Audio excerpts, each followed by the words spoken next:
नमस्कार दोस्तों, मैं सत्यम विश्वकर्मा एक बार फिर से आप सभी का हार्दिक स्वागत और अभिनंदन करता हूं UP exam point YouTube channel पर। आशा करूंगा कि आप सभी लोग स्वस्थ होंगे और अपनी पढ़ाई में पूरी शिद्दत के साथ, पूरी लगन के साथ लगे होंगे।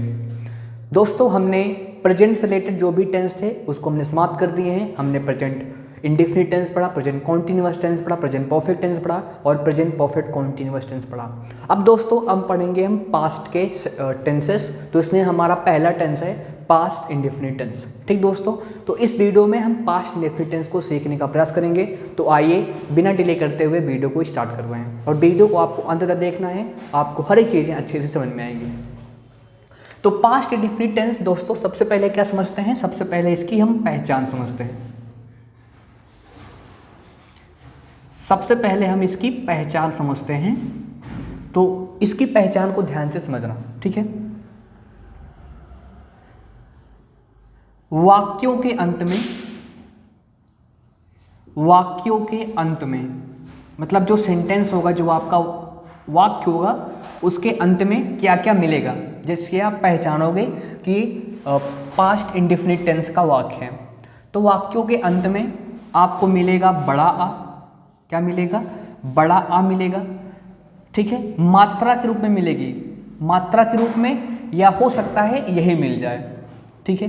बड़ा आ मिलेगा या, ठीक है। बड़ी ई मिलेगी। कहने का सेंस ये है क्या मिलेगा? बड़ी ई मिलेगी, ठीक है। या आपको ए मिलेगा। क्या मिलेगा? ए मिलेगा। आदि, ठीक है। आदि, ठीक है। आदि आते हैं, आदि आते हैं, ठीक है। इन तीन चीज़ें आपको ध्यान रखनी है। जैसे आपने बचपन में पढ़ा होगा या भी आपने जस्ट पढ़ा होगा, आ इ उ स्वर पढ़ा है ना, बस वही स्वर आपको ध्यान रखने हैं। या तो बड़ा आ मिलेगा, या बड़ी ई मिलेगी, या ए मिलेगा, ठीक है। वो क्या होगा? वो आपका पास्ट इंडेफिनिट टेंस होगा। वो क्या होगा? आपका पास्ट इंडेफिनिट टेंस होगा। जैसे मैं एग्जांपल बताता हूँ। जैसे मैंने कहा कि राम ने खाना खाया। देखो दोस्तों ध्यान समझना, राम ने खाना खाया। तो देखो ध्यान से, यहाँ पर क्या है? ये जो है इसको हम क्या बोलते हैं? इसको हम बड़ा आ की मात्रा बोलते हैं। जैसे आपने सुना भी होगा, एक छोटा बड़ा, तो इसमें क्या है? बड़ा आ की मात्रा है, ठीक है। फिर जैसे मैंने बोला बच्चे विद्यालय गए, ध्यान से देखना, गए। तो गए में क्या छुपा हुआ है? एक की मात्रा छुपी हुई है, गए। समझ गए ना दोस्तों? गए। हमने बोली कि बच्चों ने पुस्तक पढ़ी। अब पढ़ी देखो, तो पढ़ी में क्या है? बड़े की मात्रा आ गई। यानी कौन सा सेंटेंस हो गया? कौन सा वाक्य हो गया? पास्ट इंडेफिनिट टेंस का वाक्य हो गया। बात समझे? तो तीन चीजें आपको ध्यान रखनी है, या तो बड़ा आ होगा, या तो बड़ी ई होगी, या तो ए होगा। यही आपका क्या होगा? यही आपका होगा पास्ट इंडेफिनिट टेंस। क्या यहाँ तक बात क्लियर हुई? ये पहचान हो गई। आप इस प्रकार से सेंटेंस को आइडेंटिफाई करोगे। अब समझते हैं स्ट्रक्चर कि कैसे करोगे। तो सबसे पहले हम बात करेंगे अफर्मेटिव सेंटेंस के स्ट्रक्चर की। हम अफर्मेटिव जो हमारा सेंटेंस होगा उसके स्ट्रक्चर की बात करेंगे। तो उसका स्ट्रक्चर ध्यान से देखना कैसे होगा। सबसे पहले आपको सब्जेक्ट मिलेगा, ठीक है। और सब्जेक्ट के जस्ट बाद हम क्या यूज करते हैं?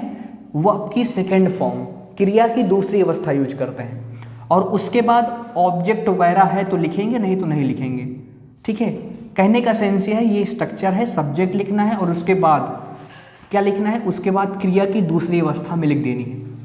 अब सब्जेक्ट चाहे जैसा हो, मतलब सब्जेक्ट चाहे सिंगुलर हो, मतलब चाहे एक वचन हो, और सब्जेक्ट आपका चाहे प्लूरल हो, चाहे बहुवचन हो, ठीक है।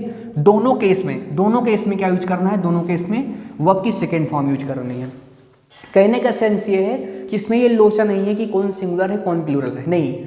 जैसा भी सब्जेक्ट हो, डोंट केयर, आपको वर्ब की सेकेंड फॉर्म का यूज करनी है। समझ गए दोस्तों? तो ये आपका स्ट्रक्चर होता है। अब आइए बात कर लेते हैं एग्जाम्पल की, उदाहरण की। ठीक मेरे प्यारे स्टूडेंट्स, तो एग्जाम्पल को समझने का प्रयास करना।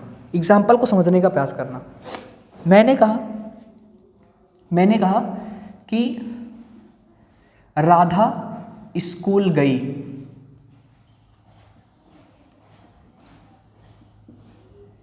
ठीक है, राधा स्कूल गई। चलिए क्या करेंगे इसको, राधा स्कूल गई, तो सब्जेक्ट कौन है, राधा। आप कहोगे सर राधा। ठीक है, गई जाना, सेकेंड फॉर्म क्या होगी, गो वेंट गॉन, तो राधा वेंट, कहाँ गई, to school, Radha went to school, ये हो जाएगा, राधा वेंट टू स्कूल, ये हमारा करेक्ट हो जाएगा। क्या बात समझ में आई दोस्तों। अगला सेंटेंस लिखिएगा। ठीक है,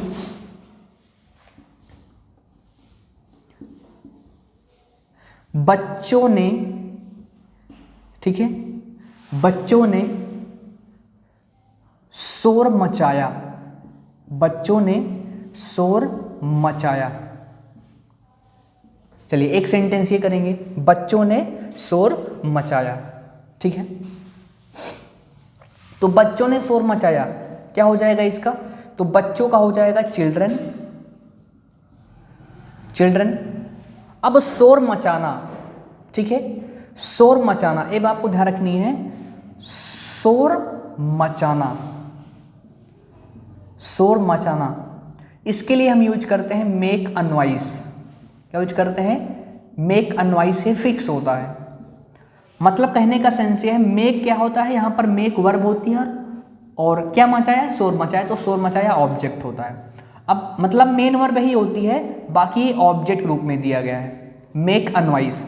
अब दोस्त मेक फर्स्ट फॉर्म होती है, मेक क्या है, फर्स्ट फॉर्म है, इसकी सेकेंड फॉर्म क्या होती है, इसकी सेकेंड फॉर्म और इसकी थर्ड फॉर्म दोनों क्या होती है, मेड होती है, दोनों क्या होती है, दोनों मेड होती है। ये ध्यान रखना है आपको कि मेक की फर्स्ट फॉर्म मेक होती है और सेकेंड फॉर्म और थर्ड फॉर्म मेड होती है। ठीक है, तो यहाँ पर क्या हो जाएगा, children made a noise, children made a noise, मतलब बच्चों ने शोर मचाया, बच्चों ने शोर मचाया, ये हमारा करेक्ट हो जाएगा। क्या बात क्लियर हुई है दोस्त। आगे दोस्तों करना, जैसे मैंने कहा,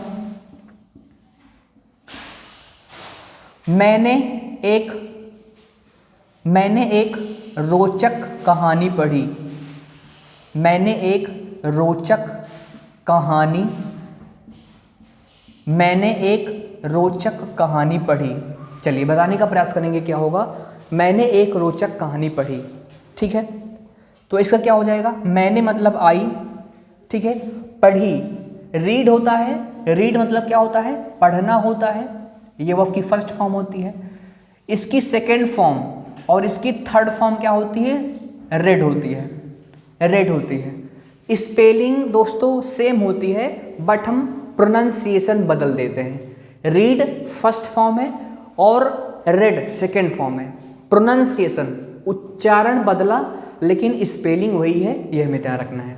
तो मैं क्या लिखूंगा, आई रेड, आई रेड एक रोचक story, I read an interesting story, I read an interesting story, मैंने एक रोचक कहानी पढ़ी, I read an interesting story, ये हमारा करेक्ट हो जाएगा।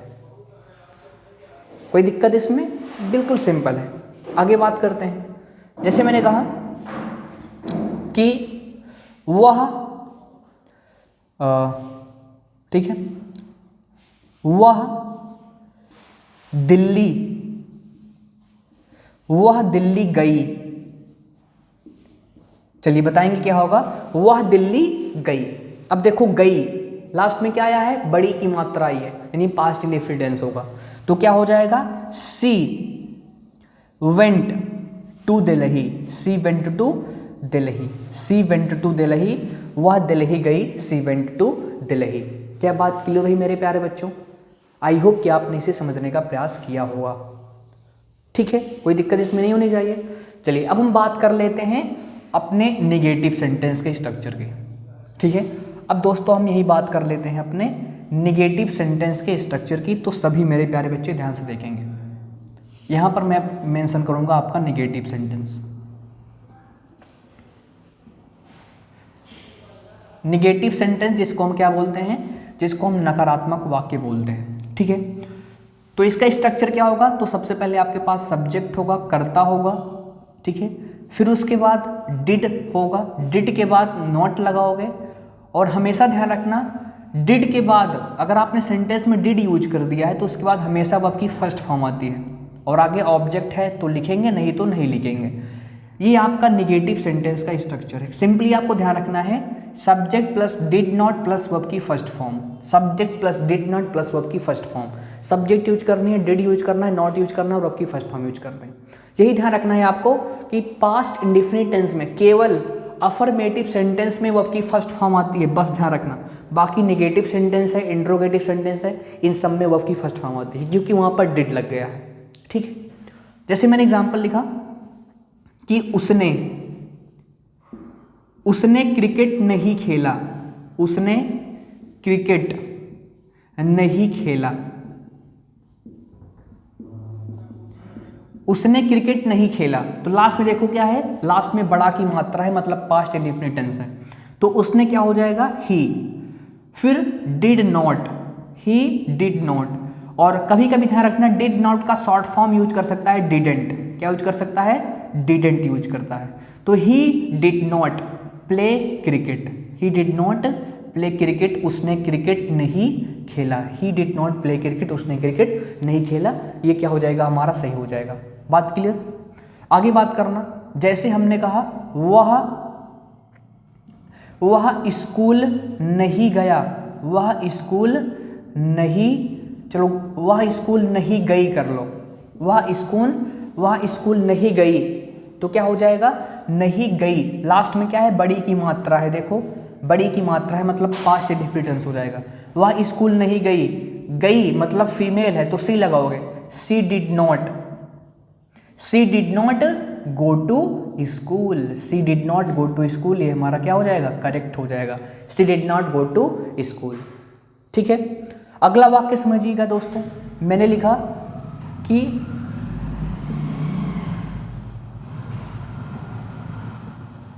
अगला एग्जाम्पल दोस्तों ध्यान से देखिएगा।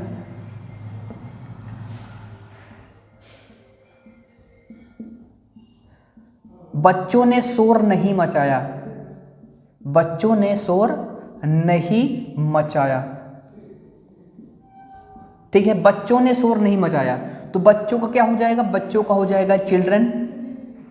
ठीक है, और चिल्ड्रन डिड नॉट लगाओगे क्योंकि नहीं भी लिखा है, तो children did not make a noise, children did not make a noise, ये क्या हो जाएगा, ये हमारा सही हो जाएगा। Children did not make a noise, ये भी हमारा क्या हो जाएगा, सही हो जाएगा। ठीक दोस्त, क्या बात क्लियर हुई यहाँ तक, इसमें कोई दिक्कत। और एक अंतिम सेंटेंस देखेंगे, सभी लोग बताने का प्रयास करेंगे। ठीक है, वह दिल्ली नहीं गया, वह दिल्ली नहीं गया, वह दिल्ली नहीं गया, तो क्या हो जाएगा, he did not, he did not go to Delhi, he did not go to Delhi, वह दिल्ली नहीं गया, ये हो जाएगा हमारा नेगेटिव सेंटेंस। ठीक दोस्तों, तो अफर्मेटिव सेंटेंस हो गया और हमारा नेगेटिव सेंटेंस हो गया। ठीक, इस वीडियो में हम सिर्फ इतना ही सीखेंगे, बाकी इसका नेगेटिव सेंटेंस हो गया, अफर्मेटिव सेंटेंस हो गया, अब बचा है इंट्रोगेटिव, जो कि हम अगली वीडियो में करेंगे। तो आशा करूँगा कि आपको वीडियो पसंद आया होगा। क्लास कैसे लगी कमेंट बॉक्स में जो ज़रूर बताइए।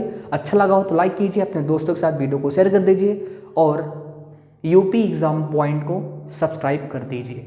ठीक है, मिलेंगे नेक्स्ट वीडियो में, तब तक आप सभी को मेरा प्यार भरा नमस्कार। Thank you very much.